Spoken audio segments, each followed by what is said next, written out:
पिछले कुछ दशकों से ग्लोबल फाइनेंशियल सिस्टम में एक बात ऑलमोस्ट टेकन फॉर ग्रांटेड थी कि दुनिया का सबसे भरोसेमंद रिजर्व एसेट यूएस डॉलर और यूएस ट्रेजरी बॉन्ड्स हैं। लेकिन क्वाइटली, बिना ज्यादा शोर के, ग्लोबल रिजर्व्स में एक हिस्टोरिक शिफ्ट हो चुका है। करीब 3 दशकों बाद फॉरेन ऑफिशियल एंटिटीज यानी सेंट्रल बैंक्स और गवर्नमेंट्स के पास रखे गए गोल्ड रिजर्व्स की मार्केट वैल्यू अब यूएस ट्रेजरी से ज्यादा हो गई है। वर्ल्ड गोल्ड काउंसिल और इंटरनेशनल मॉनेटरी फंड के डेटा के अनुसार ऑफिशियल गोल्ड रिजर्व्स की वैल्यू आज करीब $4 ट्रिलियन तक पहुंच चुकी है, जबकि फॉरेन हेल्ड यूएस ट्रेजरीज लगभग $3.9 ट्रिलियन पर आ गए हैं। सरफेस पर ये नंबर्स लग सकते हैं, लेकिन असल में ये नंबर्स नहीं, ट्रस्ट, रिस्क और वैल्यू के रीअसेसमेंट की कहानी है।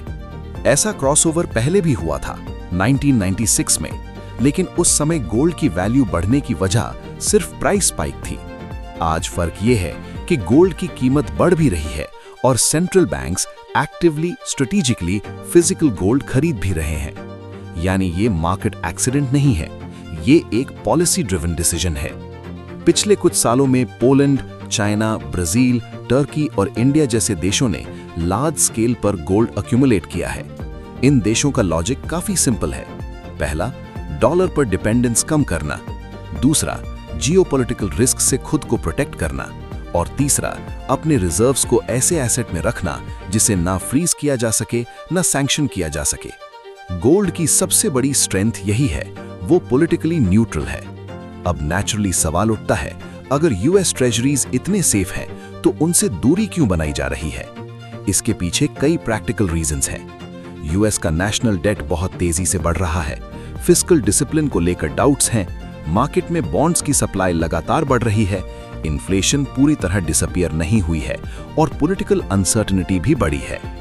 इन सब फैक्टर्स ने मिलकर यूएस ट्रेजरीज की ट्रेडिशनल रिस्क फ्री एसेट वाली इमेज को थोड़ा वीकन कर दिया है।